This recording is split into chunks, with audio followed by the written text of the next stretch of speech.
It's Josh Rubin from East West Healing Performance. Our website is www.eastwesthealing.com. Our blog is http //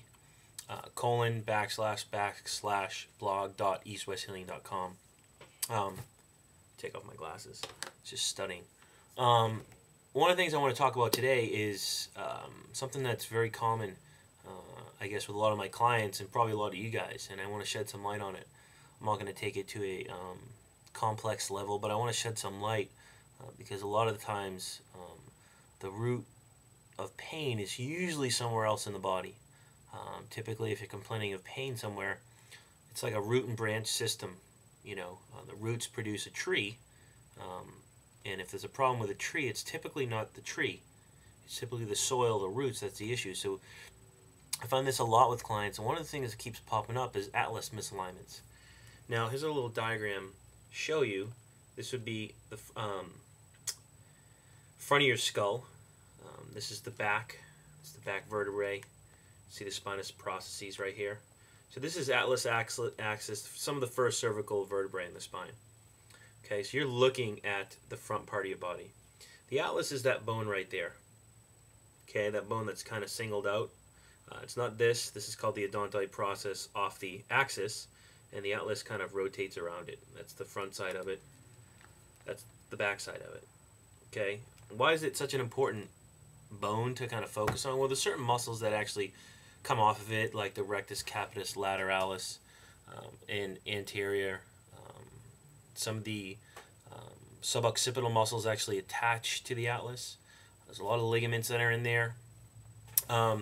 Typically, this bone can get subluxed about 10,000 different ways, according to nucca.org. There's about what are called four in-pattern subluxations, and the rest are out of pattern, meaning there's no pattern to them. The atlas is kind of like a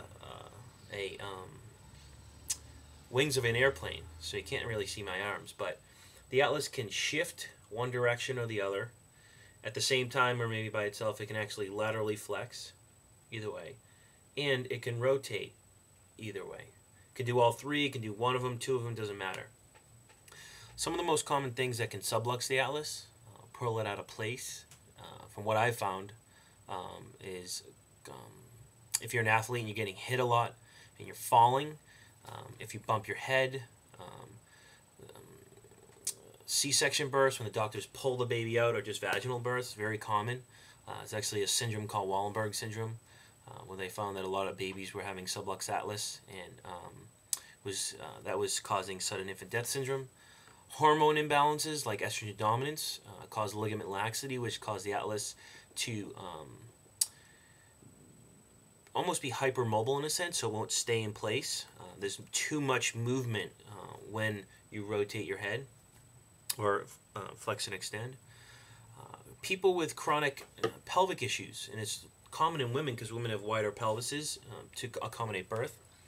So if you're looking at your pelvis and your pelvis drops too much, or if one side is more anterior versus the other, or if one side is forward and one side is back, and that can create a rotoscoliosis up the spine, which can cause the body to rotate, and the body always wants to unwind that. So the atlas can get subluxed from an SI joint problem, or the sacroiliac joint. You find it a lot in people with leg length discrepancies. You see it a lot in people that have disc pathologies from compensations. That's just to mention a few. There's probably many others, but the most common I see are falls, hormone imbalances, and women that have SI joint imbalances because of ligament laxity in the sacroiliac joint. Now, there's some work by Serge Grakovetsky and a gentleman that developed the Lover reactor that showed each vertebrae on the top and the bottom, kind of like as above, so below, correlate with one another. So just to simplify it, the atlas correlates with L5, S1. So you typically, or S1. So you typically see atlas problems and S1 problems with the sacroiliac joint. And then you see axis problems, L5, and all the way, through the cervical spine. So if something's happening up here in the neck, you typically see it in the pelvis. If something's happening in the pelvis, you typically see it in the neck. So the reason I'm bringing this up for the video today for the blog is I had a recent client in from Canada, Canadian Olympic athlete, not to mention any names, but she worked with someone that's in the industry that's written a lot of books. It's kind of the guru of the SI joint, and she went to see her with no results. Couldn't really figure it out. Gave her SI joint exercises. She's still in pain. So she comes to see me. One of the first things I assess her, let her know she has to stop biking, running, and swimming. She's a triathlete. Found out she had a lot of gastrointestinal inflammation on the right. She was insulin resistant. She was in a state of adrenal fatigue, stage 2. She was producing a lot of androgens, and she was estrogen dominant. So that in itself can create to a lot of hypermobility. And over time, if you're very hypermobility, she had a lot of falls on her bike. That can create a lot of hypomobility. So she was locked in a rotoscoliosis position where on one side she was 10 degrees on the right, and on the left she was 7. So that creates a rotoscoliosis up the spine, which I came to the conclusion or assumption her atlas was subluxed. So I referred her to my NUCA chiropractor, got it assessed, and she was shifted, laterally flexed, and rotated to the right. So I came to the same conclusions as this person, SI joint guru, that right SI joint is blocked, and that's where her pain was coming from. But her pain was actually coming from, or the blocked SI joint was coming from the atlas. So I guess not to complicate things and really go into the anatomy of it and the physiology, but the brainstem goes through the atlas. There's a lot of nerve pathways that go through there. Ascending and descending, right? Sensory input goes up, motor input comes down. So if the atlas is subluxed, or if the cranium's rotated, certain muscles that attach to the dura mater of the spinal cord can pull on the dura mater. If the atlas subluxed, it can put restriction on the brainstem and on those nerve pathways, so it's going to alter sensory motor input, right? So sensory input in, it's going to alter it, and it's going to alter motor output. There's a test that we do called the marching test, and we do it with people's eyes closed and earmuffs on, and they march in place. And most people do circles. They'll walk 10 feet forward to a 180 and keep going. It's because they lack body awareness or proprioception because of a subluxed atlas. You can get it as well, it's kind of popped in my head, from chewing on one side, from having a TMJ dysfunction. So if the head rotates one way, because you're always on the phone, the jaw goes the other. You have a TMJ dysfunction. That can cause a subluxation from the atlas if left,